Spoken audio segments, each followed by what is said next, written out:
Risk is a double-edged sword. Ignore it, and you get hurt. Accept it, and you can explore your full potential. So what about quitting the 9-to-5 life to focus on your passion instead? Artists, no matter the medium, start somewhere, which usually means having to maintain a day job in order to keep the lights on.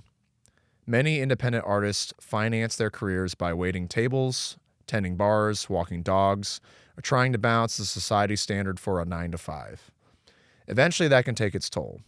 It can be exhaustive and cause strain in having the energy after work to focus on your craft. Building towards being a full-time artist is a leap of faith in yourself, and like any kind of leap, timing is crucial to keeping yourself from landing on your ass. Rushing into an artistic career can leave you with few options, a shaky foundation, and no recourse when the limb you stepped out on snaps. It's never easy to know exactly when to push your boundaries or how to pull back because you went too far. You could spend a lot of time procrastinating on that next step and miss opportunities, or make a move too early and fail miserably. Our guest today found himself recently weighing out whether now was the right time to take his first steps into the unknown future of following his passion. This episode of Stay Risky was recorded and brought to you by Engine Room Recording Company.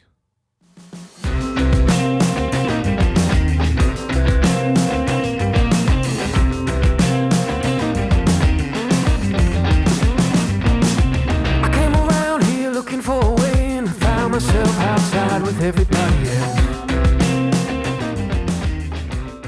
All right, on this episode, we have Mr. Fred Miller. How's it going, man? What's up? How are you? I am cocked, locked, ready to rock. Hell yeah. So I was talking about it before we got on air. You and I, the first time I met, I'm doing air quotes for people that are listening. Yeah, internet air quotes. Yeah, internet air quotes. Yeah. We met because one of the first projects I got to work on was for a band called the Hawkeyes, who unfortunately are no longer together. R.I.P. R.I.P. I think they're all alive, hopefully. They are alive. Okay, Jay still, he books for us for our booking agent side.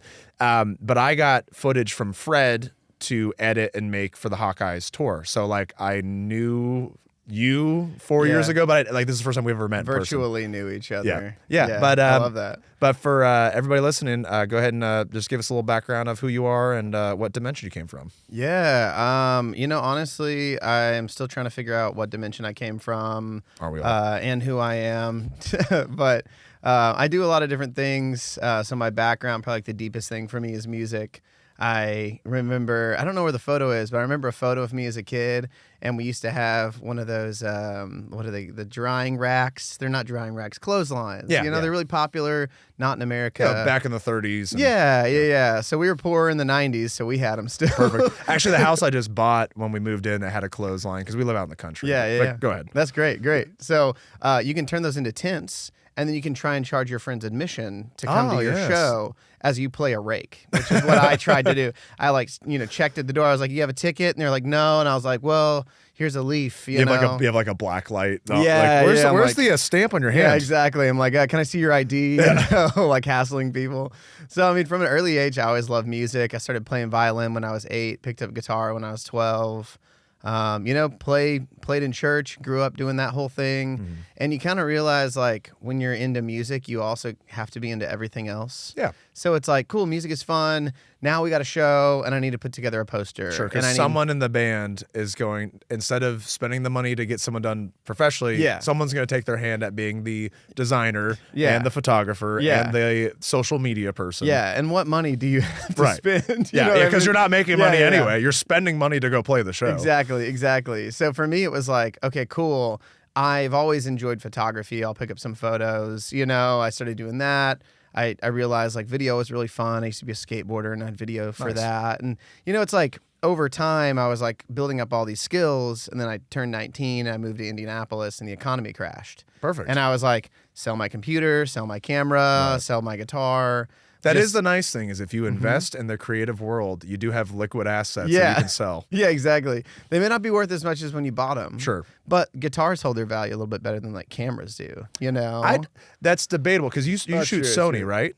I do shoot Sony. Yeah. The first footage you gave me, was it this A6500? Yeah, I think so. So I have the yeah. Sony A7 IIIs. If you try to Yeah. go buy a A7 III Yeah. and they're out of stock, the used ones are $300 less than a brand new one. That's true. Which It is true. silly. Yeah. Yeah. I mean, the A7 IIIs are great. I have one of those, an A7 IV now. You do? And two Nice. FS5s. Oh, dude, yeah. we could just dork out. I the know, entire I know. time. I Well, know. let's get past this that. is Sony chat. Yeah. But yeah, so I mean, honestly, for me, I started when I moved to Indy, I was kind of just like, I was homeless for a little bit, trying to like figure out how to live. Sure. I started working construction, got a job at Apple, which was really cool. Oh, cool. My fiance Yeah. works there now. Oh, nice. I really enjoyed it. It was like 6 years there. I was there when Steve Jobs died, which was crazy. And so, like, I think being in that kind of like creative, tech adjacent type of world was really, really compelling. And then my career, because I worked at Apple, and at the time, like, Apple hadn't really fallen in the way that I feel like it has in kind of public perception Sure. of like It was on Apple- its rise. Yeah, well, like Apple had, Steve Jobs had died, and I left like a year after that. So there was all this like, oh, Steve Jobs his impact is still happening, Right. and he's a genius, So I got a job in tech, and then slowly worked my way through that while playing music on the side. Nice.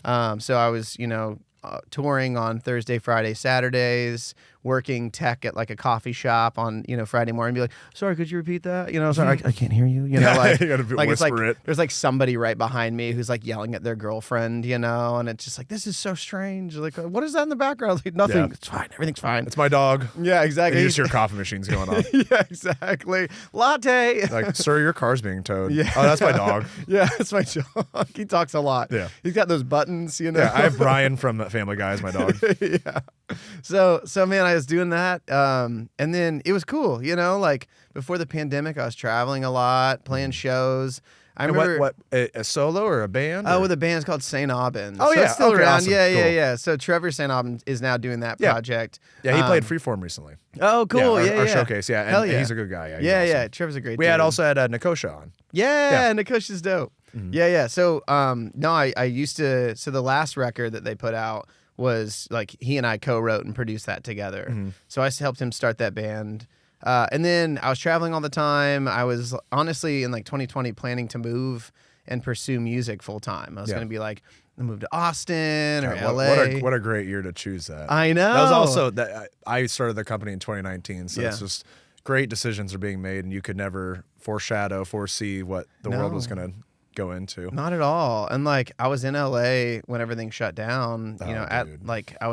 I went to this party, I met these songwriters, I went to some songwriting sessions, like I was like, man, this is really moving. And then within a week it was like, oh, yeah, we're only taking to-go orders. Oh, everything shut down. Get Right. home. And I got COVID on the way home. Oh, Like, perfect. yeah, so it was like, day one, I go to Eli Lilly. They're in the hazmat suits checking me out. I'm like, I'm going to die. You're This like, is the end." I did not see this coming. at No, all. not at all. Yeah. No, and at that point, it was like everyone's Worst gig going to ever. die. Yeah, and so I think for me, it was like I'd worked so hard to get to that point, and I did a lot of other stuff. Like my dad, he was schizophrenic, and I got married when I was really young, like growing up evangelical. I took care of my dad before he passed. Okay. And so my early 20s were a lot of like survival, It was Yeah, you didn't have time for you. no, not at all. It was balancing how do I make a living, how do I take care of my dad, how do I take care of my wife. Her mom ended up getting a cancer a year after my dad died. So it was like I feel like my childhood up to my late 20s there's a lot of responsibility. Sure. And at the same time, I always was doing music. I was always doing art. It was it was part of it. And I think I hit this place where I was just like, I don't want to do both. I don't want to. Well, it's hard. A Yeah. lot of times you have to choose. Like for me specifically, like Yeah. we were talking about it when the pandemic happened. I had to not abandon the company, but the company was just put on the back burner. Yeah. I had to go work a day job. I had to pay my bills. I mean, before I got my job at the dealership, I had 3 months of money left, and I had nothing Mm-hmm. left. I burned through my savings that whole summer. I was in Texas for South by Southwest when the Yeah. whole world shut down. I actually, funny enough, I'm going this year. Yeah. My ticket got deferred 4 years. Wow. So I still have my business pass to South by Southwest. So I'm going to go in March. Oh, that's cool. But Need a friend to go with you. Let me know. Come with you. yeah, come hang out. Yeah, Yeah. hop in the car, dude. Yeah. No, I'm actually staying with a local artist there. Oh no, that's So, awesome. yeah, Yeah, so I know it'll the be guys who do stuff media. They're one of my clients at my Oh, old cool. job. Nice. Yeah. But no, I had to do the same thing as the whole. I mean, I watched the biggest summer I was going to ever have. I mean, granted, the company had just started, but it was going to be the most money at that moment that I would have ever made, and it was entirely something that I built, and I felt really proud. Overnight. Like I had trips to LA, New York, all these different musicians, all these different festivals that I was getting asked to come film and photograph. Just overnight wiped away. So it's just a big crushing blow. So like, not to say that that's equivalent to how you felt then, but like, no, it's even if it wasn't bad, you know what I mean? Like even if it didn't turn out to be bad, at the moment, that's the worst thing that happened to you in that moment because that's all that you knew. Yeah, totally. Like the whole world. I mean, we all went through it. You know what I mean? It was just strange. It was a strange thing. And I think we will be probably dealing with like the outcomes of what happens whenever you flip society on its head. Sure. Because we don't give time for that to happen in culture. Like if you look at like ancient Roman times, there was, I can't remember if it was Saturnalia. It was around like the New Year or the winter solstice. But for about a week, you could do whatever you wanted. Like the if you were a slave and your master or whatever told you like, hey, take out the trash, you'd be like, no, I'm not going to. It's a solstice. It's this holiday, and you can't tell me what to do. And so like for us, it was like society got flipped on its head. People had time to be at home. They weren't running from place to place to place. Sure. Being late. I mean, so many people's jobs, especially like for me, taking care of my dad whenever I was, trying to like live and survive. I remember one time I was working at Apple. I got a phone call from my dad, and it was like, vibrating in my pocket, talking to a customer. It rang again, and I was like, oh, this is weird. Rang a third time, and I said, hey, I'm really sorry. Like, my dad's disabled. My phone is blowing up. I got to check on it. And the customer's like, oh, totally fine. So I walk back, answer it. My dad had fallen. He was on some railroad tracks. And he was laying on these railroad tracks. And I was like, hey, you need to roll off. You need to get yourself safe. I will come find you. And I got in trouble at Apple for leaving in the middle of my shift to go help somebody who's like legally my responsibility. Now, that's tough. Exactly. Now the outcome is what would have happened if I wanted to. I could have sued Apple and made it a whole thing. Right. I didn't have the money. I didn't have the time. I didn't have like the wherewithal to do that. You probably don't have it in your heart that you want to really make them pay for. No, I just want them to apologize for like punishing me for going to take care of my dad who's like hurt, and so like I think a lot of times it's like society switched overnight, and then now it was like all the people who were ready for power to be turned back on were like, let's get back to work, let's do it, let's do it, ready to go. Yeah, and all of us were like kind of dragged along not by choice. It was like, well, if everyone's working now, we got to do something. We got to do it. We got to jump in. Yeah. And some of us were lucky to have those other opportunities. Like I think for me, being lucky enough to have seen it a little bit ahead, that like the economy is starting to tip. My job was in analytics. You've been through it before, just in a different way. Exactly. Well, my job was in analytics. Like I remember when 2008 happened and I was like living at home, I go to Starbucks and like read about the news and finances. Yeah. And now seeing, so my previous job was in marketing strategy for big companies. So I'd be looking at like companies based in Europe, big like international companies, Gucci, Saint Laurent, these like big, crazy international companies. And I was looking at their financial data and it was like flat or going down. Yeah. And I was like, all last year. I was like, this is not the sign of a healthy economy that's going to be fine. And then layoffs started to happen. And I was like, you know what? I am in a safe enough position that I can make this choice to like do this. Yeah. And I finally have the time to pursue your creative side. Yeah. Take on the gig economy work. Yeah. But like if my dad hadn't died, if my dad was still alive right now, I wouldn't do that. Well, you can't. I can't. Yeah. You know what I'm saying? And like I think for me, when I look at these like a lot of these like hustle culture like type of like trends that are happening in like the bigger thing, it's still based on like, to me, like the pre-pandemic mindset of like you should feel guilty because you're not successful. You should work, do everything you can, like burn yourself. You've been in the business ground. for X amount of years. If you haven't reached this point, then you might as well just quit. Exactly. And it's like, no, that's not totally true. Like there are so many other circumstances. And so I guess for me, it's like I'm 34. I never thought that I would do any of this stuff. Sure. I was always kind of based on like, I'll do music on the side. I'll have some fun, It's funny, you more often see people take it more seriously at an older age because they had to pay their bills, work a job. But then you build that money up. Yeah. Maybe you buy a house. Maybe you get into a committed relationship. Maybe you have someone that, or a roommate that can help you out. You live with your band, whatever. Because like everyone's always like, oh, art and music's a young person's game. Like if you want to be in music, if you're 19, you're too old. You know, which is silly because like I mean, 18 to 19-year-olds usually aren't mentally mature enough to maintain the finances. They might have a big break. Yeah, they might get picked up by a label, but that label is gonna probably take advantage if they don't have a lawyer or a family member that's going to look it over. So I mean, looking at like going to college, like the amount of people who are in debt for making a decision about going to college and probably will never pay it off, and you get a guy, you know, a girl, whoever, who probably is like got ADHD, uses drugs from time to time, you know, has been pretty independent to have made it that big for themselves, 17, 18, 19. Sure. And maybe their family gets it. Maybe they understand what's going on and can like deal with it, but like probably not. Yeah. And even then, like the best lawyer is going to tell you don't take this deal. And if your mom and dad have never seen, you know, like for me, it's like my mom still makes like 18, 19 an hour. It's like, imagine if somebody had come to me at 19 and said, hey, we have a $500,000 contract. Right. And it's you're going like, to be all this stuff. I can live off that money for the rest of my life. Exactly. My mom's making, you know, at that time, probably 14, 15 an hour. Hell yeah, dude. Right. You know, like I could totally, $500,000 like alone. Only catch is you have to give it all back. Yeah. And if you don't, we're just going to take everything from you. Exactly. And it's going to have an interest rate of, you know, 10, 12, 13%, 14%, whatever. You know, and like, I think when I see a lot of the way that kind of like the guilt culture, I guess, like when I see the way that things are moving in the internet culture of like, hey, you got to be this way, you got to be successful, whatever. It's so inhumane. It's not true. It's bullshit. It's people who are like, they're making money off of selling that story that you are a failure. Yeah. The same way that people are making money off of saying that you are not skinny enough. They got to break you down to build you up. Exactly. And then they can like mold you to whoever they want you to be until it fails you. Yeah. And then where do you go? And I think we're seeing the outcome of that. There's a lot of cultures that are like kind of falling apart.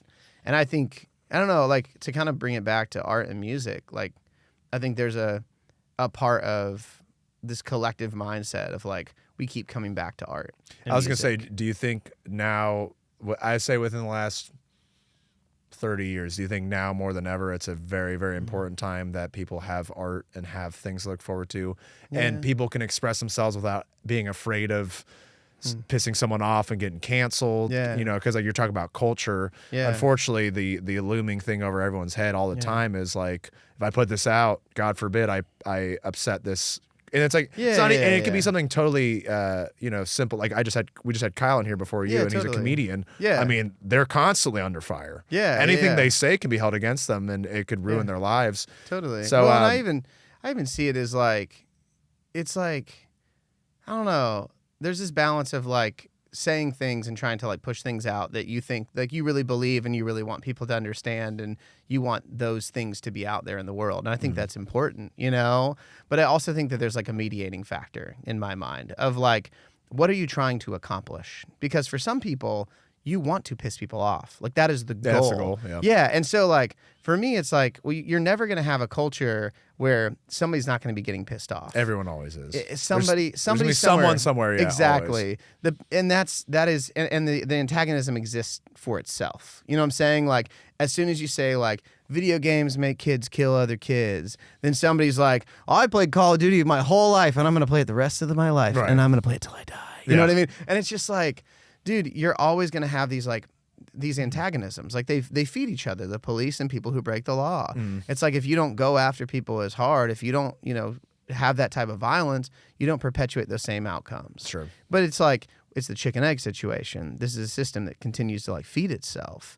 And I see a lot more of it as like, look, you have to decide your intention. Like if your intention is to be a prophet, if you really believe that like you have something to say that's really important and it needs to be said, say it.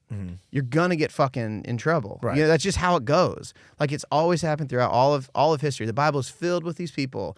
Like ancient history is filled with these people who are like, hey, you suck because you said the truth. We're gonna kill you. We're gonna stone you to death. Exactly. So like, there's nothing. It's not that different. But at the end of the day, it really comes down to like, what are you doing? What are you trying to do? Because if your goal is to piss people off and like make things more chaotic, then yeah, you could do that. You make it better. You can make it better for yourself. Just a place to speak. That's fine. I don't know. I think like, I don't know. I guess when it comes down to it, for me, it's like intention more important, and if you have good Yeah. intentions, even if you have a controversial topic, yeah, it's still art. It's still an expression. It's still you expressing something you feel. I mean, like, I am the singer of a heavy, heavy metal band. Yeah. And if you read the lyrics, some of them a little dark, yeah, totally. but I'm a generally happy person. I have a Yeah. fiance. I have a house. For me, I think it's just creative expression because I like heavy, aggressive music. I started playing guitar. And at first, when I was 10 years old, Yeah. reading Cannibal Corpse lyrics, Yeah, I was yeah. not getting into it, but I really like the riffs. You know what I mean? Yeah. So I think there's plenty of things you can do. You can put out art that is maybe offensive to others, or you can have an opinion that's offensive to others. Yeah. But at the end of the day, it doesn't necessarily mean that you fall into that camp. Like if one metal singer kills someone, Yeah. not all metal singers are killers. Yeah. Yeah. Exactly. Flip side, if one Yeah. pop singer kills someone, not all pop singers are killers. Totally. So the hard part is like everybody's getting lumped in. But we were also talking about too. We were talking about gig economy a little bit. So tell me a little bit about.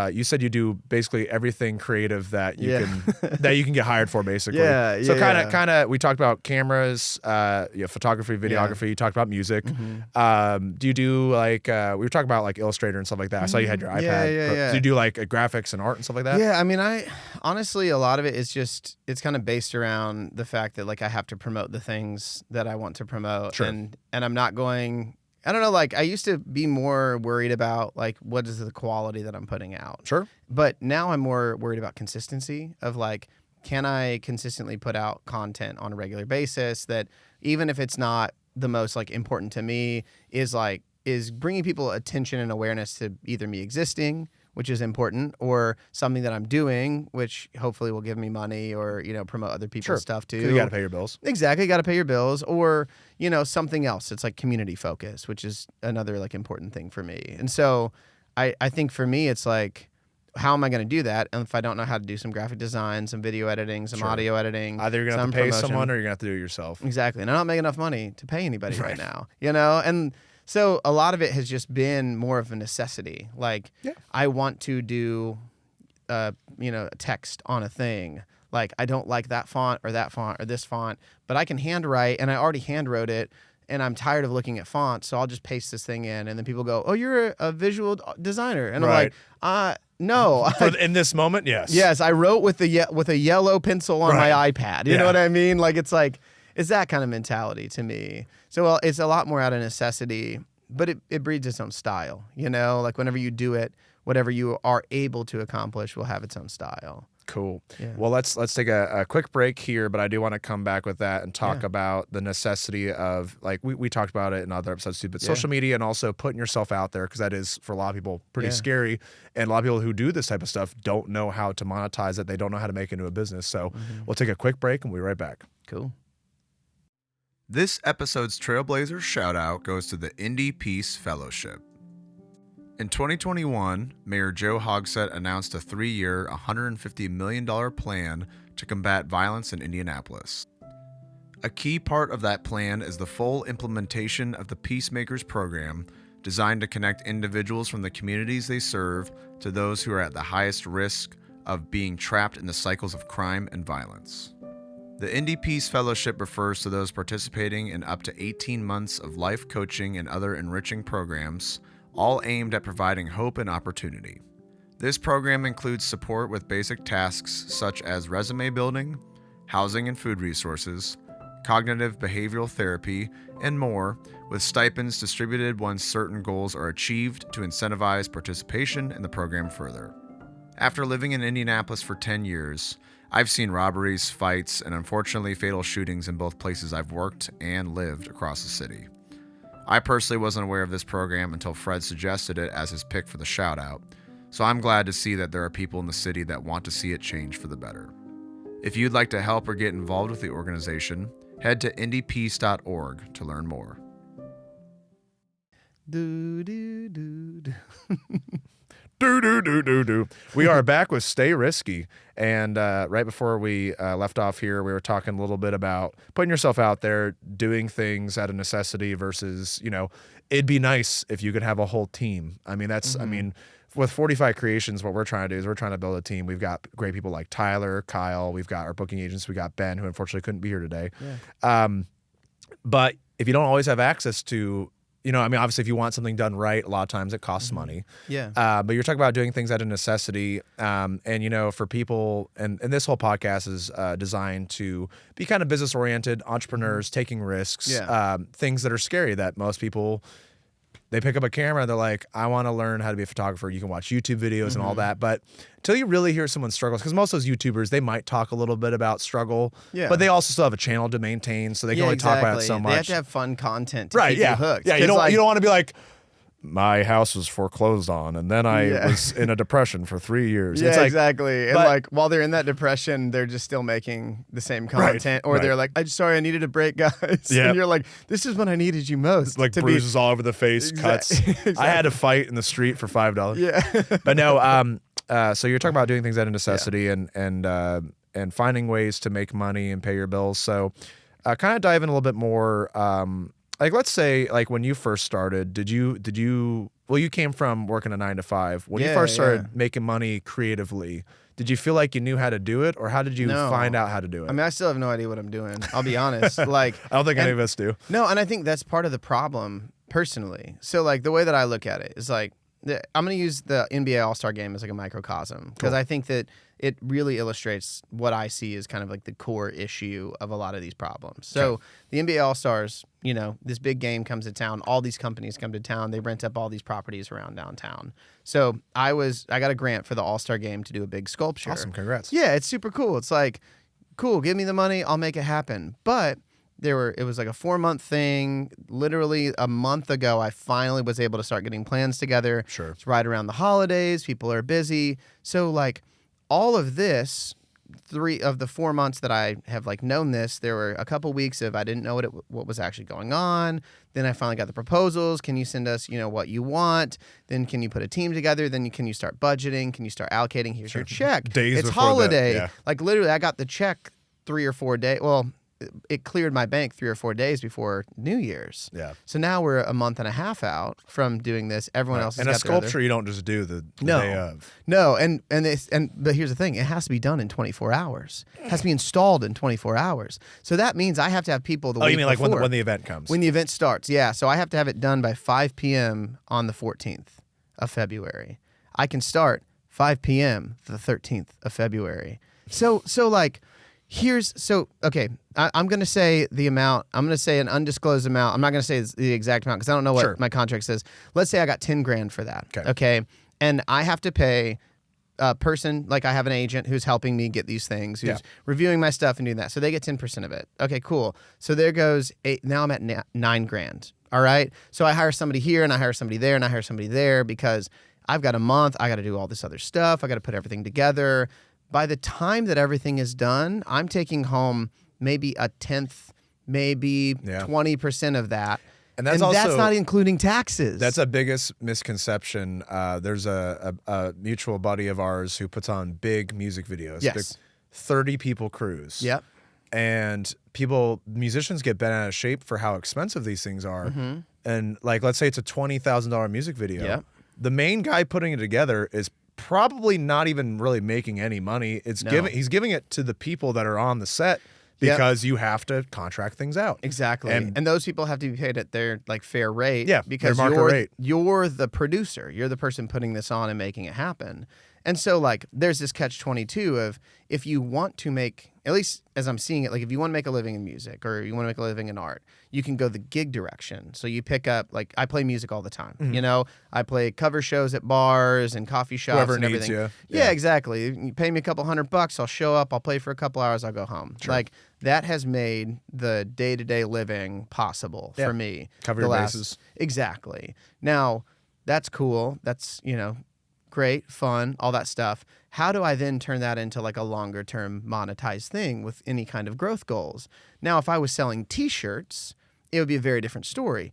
cool, you sell t-shirts. You're going to make a Shopify store. We're going to market online. You're going to sell a little bit more. We're going to get you a brand partnership. We're going to work your way up. Or cookie cutter. It makes sense. And I think part of it is because we can see that the effort of creation, like the amount of time that it takes to create something, and the amount of money that you can make is pretty well sized. So it takes, this much effort, but with a t-shirt, you can reprint and reprint and reprint. Sure. That's a popular shirt. You could sell it for the rest of your life. Well, and make a people living. also can connect with a t-shirt easier than they can an expression of art because Exactly. they wear t-shirts. They always need them. You have to have clothes. Yes. You don't have to have a sculpture. Yes, exactly. That's the problem. Yeah. Or you don't have to have, you should have a logo, but you don't have to have a logo. You don't have to have photos. Yeah. So I feel like a lot of times people who maybe aren't in that creative mindset, they devalue or they don't find the value. You're like, oh, my music video started $1,000. Whoa. Yeah. Whoa, buddy. Yeah. Like these cameras cost $5,000. Yeah, exactly. Exactly. Even if I don't film it, the equipment alone is, Yeah.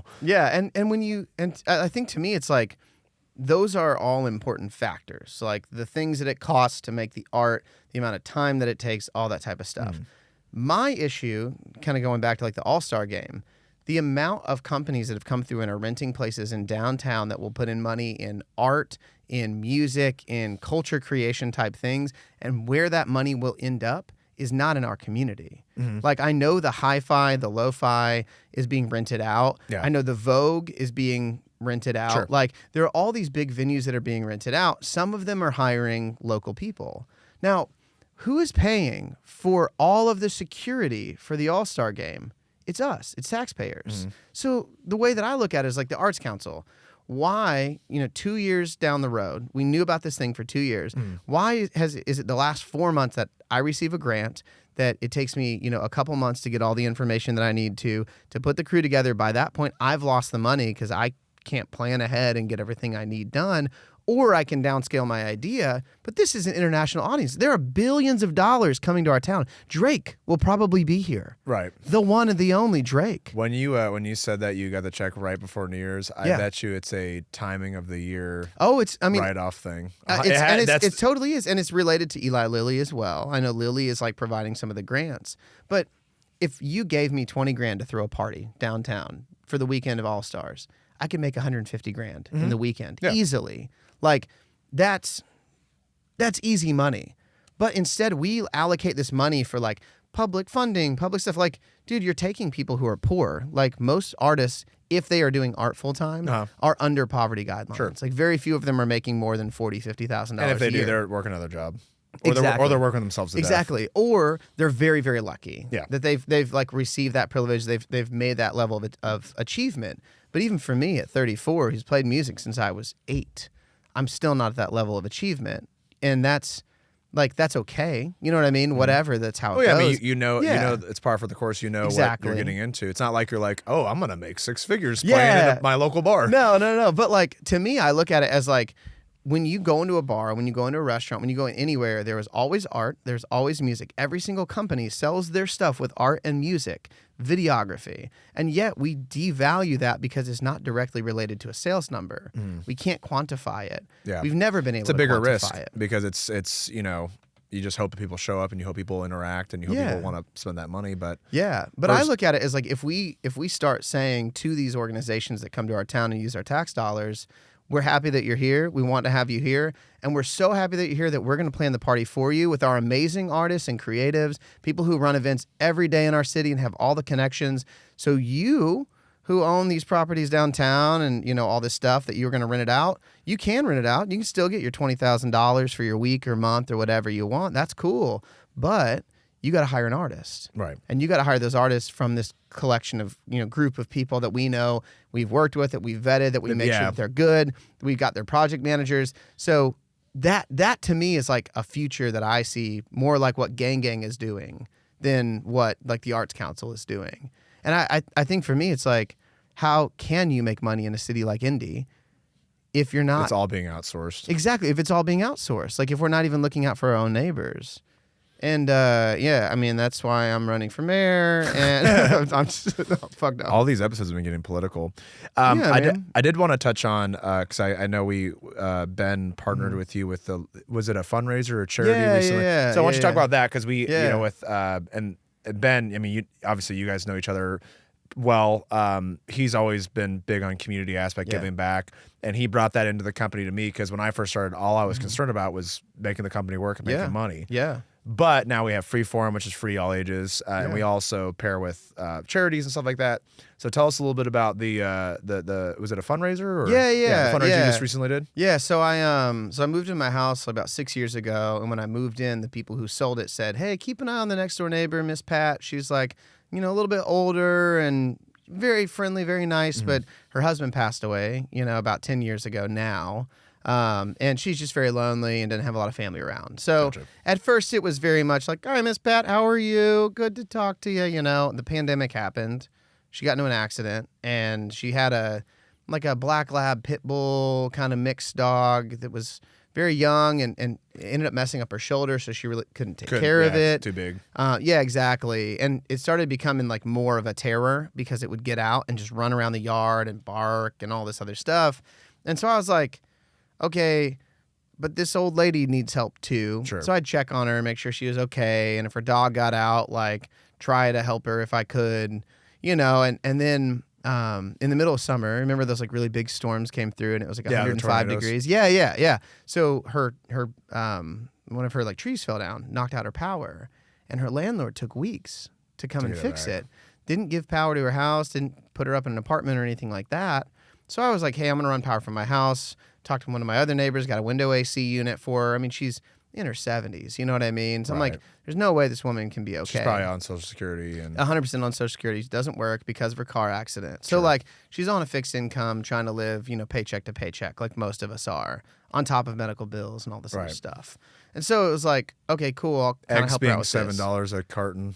Yes, exactly. And so then I, because of that, I start kind of getting in contact with her landlord of like, hey, I'm providing power to your tenant and making sure that she's not dead. Yeah. Like, you don't have to, you can apologize or thank me or whatever. That's all I want. But like, you need to get this shit show taken some care of. acknowledgement. Yeah. It took 3 weeks before I got taken care of. So at that point I was like, what is your lease? What is going on? Because to me, it's like, this landlord has an obligation. Sure. Well, she doesn't have a lease. She never has had a lease. Just a handshake. It's a handshake agreement from her husband who's passed away. Yeah. So she doesn't feel safe. This guy has told me, she might not have handled that relationship with that guy either. It might have been the husband. Yeah. No. And that's like, it's definitely had a huge impact on her. She's far away from her family. The landlord's told me like, look, I don't want to evict her, but if she can't pay me on time, I'm going to evict her. I can't, like the bank owns the house. I can't really do much. And I'm like, I get it, man. But have a heart. Yeah, exactly. It's like, in my mind, if he's a landlord of that house, he's probably a landlord of multiple. Exactly. And I'm sure he's doing fine. He's probably either doing fine or he's really mismanaged his money and that's his fault. Right. And so for me, it's like, well, at the end of the day, she needs to get out of this house. She needs to be in a safe place where she can, really, I think, be close to her family.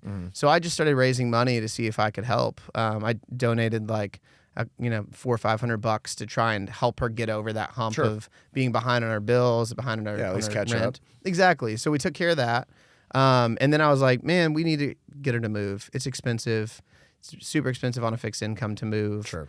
So I was like, if we could raise like $4,000, that would be about as much as you'd need for last month's deposit, first month's rent, basically to get you over that hump of like moving. Exactly. Yeah. Like, so I tried to raise that, and I mean, you all helped donate to that, which is fantastic. We were able to raise like a little over $4,000. Awesome. Gave that to her during Christmas, and it was so funny because like I filmed it at first, and she was very like, "Oh wow," and then as I like put the camera down because I could tell that she was, sentimental in a good way. Her son was very much, "Oh, it's okay, Mom. Like let me kind of distract from that." Right. And then she really just like opened up about, she's like, no one's ever done something this nice for me. Like she told me, and she's an older black woman too, grew up in Chattanooga. She's like, I just don't feel like I belong in this neighborhood. Her dog got loose and bit somebody. Yeah. Which is what kind of like made me the final like incident of what made me do the fundraiser. They put the dog down. Oh. She's like, I lost my dog that I raised from when it was a baby. Right. It bit one of our neighbors who shouldn't have been outside. She had told her to go back inside, and it's like, well, I feel bad because it was my dog, but that woman shouldn't have been outside. But I couldn't do anything. Right. And it was like, she's like, and I know this because I'm a black person. I'm the only black person in our block. She's like, so I just keep to myself. It's like, that's not cool. Yeah, I feel isolation. And, yeah, you're just breeding problems, like. Well, that's what I mean. That's what Yeah. a community is supposed to be, like neighbors, and Yeah. you're supposed to rely on your neighbors, and you're not supposed to like have any prejudice. I mean, it's where you live. Yeah. So Yes. whether you have a problem with it or not, that is the place that you both live. So you Yes. both have the same life in the sense of where Yeah. you're at. Exactly. So at least help. Don't be an asshole. Exactly. And that's kind of where I looked at it, was like, look, I know that she will feel more. I think that she will get the help that she needs with less effort if she's near her family. I know that she talks to her daughter all the time. Her son comes to visit her. He drives all the way up from the south, 6, 7, 8 hours, sometimes 12 hours from jobs that he's working. Wow. It's like, clearly your family cares about you, but you are so far away because you followed this person. And they might not have the means to do it all the time either. They They're don't. they're probably going on a limb, going all the way up. They are. And that's what's tough too, is like knowing that her family is also not in a good financial position. But I mean, and like, I'm a white guy for the people who are listening over a podcast headphone, Sure. like I marched during the, protests and all that stuff. Mm-hmm. And I think I don't know, like I've been kind of reckoning with like what is like the real role of change, because it seems like, let's march and let's, do all this stuff, and then so quickly things get rolled back. Right. I mean, let's post on Instagram that we support, but then you don't do Yeah. anything after. yeah. Well, and even when you do, like, it doesn't feel like it goes anywhere. Like, Yeah. I feel like in 2020, so many people were like donating their time, their efforts. Like, we had the time to do it. So many people did so much. Well, that's the big thing, is that if you want to make a change, you have to start in your community. Exactly. Because unless you have tons of money and you have Mhm. tons of resources, yeah, nothing you're going to post online is going to really change anything. Yeah. What you can change and what you can control is who you're around, who you Yeah. experience with. If you want to help, then help the people that are near you. Mhm. Not be like, oh, I'm an advocate for change, but then Yeah. you like don't go to your local coffee shops, you don't go to your local restaurants, you don't do your community events. Like, Mhm. if you are not gonna do that, then don't be a Yeah. internet warrior. Yeah, yeah. But so she did move then. She's still in the process of figuring it out. Still in the process. She has But the money, which is she has great. the means to do Yeah, it though. exactly. So now it's literally just logistics. Can people still donate to They it? can, yeah. I still have it open. I don't know when it like officially shuts down. I think I just kind of set it for whatever the default time limit was. But people can Yeah. still reach out to you if in case yeah, it does. totally. and- Yeah. Yeah. And I mean, I think what's great is like just her knowing that the community was Cares. behind her and Yeah. cared. It's like she has been so much happier since. That's awesome. She like made me. Yeah, at the very least, Yeah. even if she doesn't get out of her situation, if she can smile and have Yeah. people to rely on, Yeah, and that's even that's half the battle. yeah, and even if she's like, hey, I don't want to move and I want to stay up here and this is where I want to be, like she has a little bit of money to keep her tied over. Mm-hmm. Like $4,000 sounds like a lot, but we would spend $4,000 on a weekend trip somewhere for Sure. work, 100%. So like it's not that much money. When you're an adult, it's not yeah. a ton. Yeah. So that's and I wanted you to bring that up because I Yeah. wanted to hear the story, because I kind of Yeah. saw like secondhand, because Ben had a little bit more involvement in Yeah, it than I totally. did. But I want to ask you, so since have you done anything like that before? Anything? No, I mean my background. It's like I went to school for philanthropic studies. I Okay. wanted to do nonprofit work. Cool. I started a nonprofit a few years ago called Art Speak that ended in 2020. Okay. But it was basically like a kind of like a live podcast. So we'd Nice. invite an artist in, we'd have a conversation, talk about their work, show their work. Everything from like chefs to painters to musicians. It was very, Right. very, very like diverse and fun, which That's is nice. cool. But yeah, I mean, my background's always been in like I grew up in church. I like giving and Sure. caring about people and all Community that and- stuff. Yeah, exactly. So I think for me, it was just like, well, I might as well. I might as well put my like own neck on the line for it. And yeah, I think that's like kind of the continuation of like the marching and stuff. It's like it's small, it's small. It's not super significant, but it might make a little bit of a difference. Yeah, it's a step towards Yeah. helping Yeah, change and things. yeah, and like I think like seeing like what happened in Ukraine, see what's happening in like Gaza. It's like it really is. Whenever some big power decides that they want to blow up your town or invade your city and kill your people, like it is just your neighbors that are there.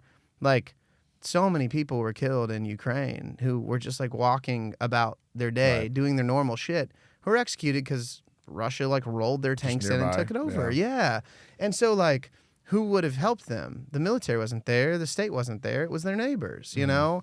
And so I think for me, it's like, if that really is all that we have, whenever it comes down to it, when things really like hit the fan, then why are we fighting our neighbors so often? Why are we so afraid of our neighbors?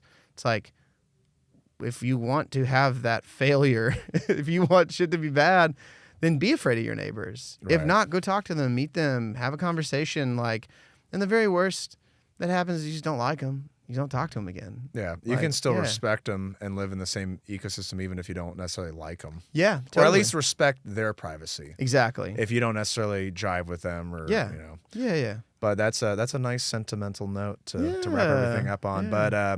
But yeah, tell us where we can find you if people want to either hire you or if they want to get involved with the just maybe people don't know how to get involved with their community. Maybe you can help kind of give them tips. So where can people find you? Yeah, I'm on Instagram, so at mffred. There's 2 F's in there. Nice. Like my friend Fred, you know. Or motherfucking Fred. Or motherfucking Fred after 5 p.m. So you can find me there. I'm also doing a big art installation for the NBA All-Star Game. That'll be happening right behind St. John's Church. Cool. So that's off of Georgia Street in Capitol. Nice. By the time this comes out, it'll probably be past, but they can at least see what you've done, though, right? Yeah. So if you don't hear about this before it comes out, then you can go online and find it. And if you saw it, you're going to be very lucky, and you'll be like, wow, I saw that. But yeah, it'll be online at quantumcavern.com. Cool. That's the art project that I do outside of music. So you can find quantumcavern.com, also mffred.com. So you can find me there. That's a lot of like websites. all the stuff. I have too many things. That's the problem. But if you go to one of them, you can probably find the rest of them. They all connect to each other. mffred is kind of like the main hub. That's got all my music and my video. It's the omni-channel. My omni-channel marketing. Right. Yeah, yes, exactly. But yeah, check it out. I'm online. I talk about stuff on the internet, and send me a DM with your favorite ice cream flavor. Perfect. Call to action. Thanks, buddy. Engine Room Recording Company, located in Broderpool Village just north of downtown Indianapolis, specializes in making your projects go. Podcasters, bands, audiobookers, rappers, singers, songwriters, and everyone in between, the Engine Room Recording Company has the experience, the engineers, the equipment, and the environment to fuel your projects. For more information on their services, creatives they've worked beside, and gear they use, visit them today at engineroomrecordingcompany.com and be sure to follow them on Instagram at Engine Room Recording Co.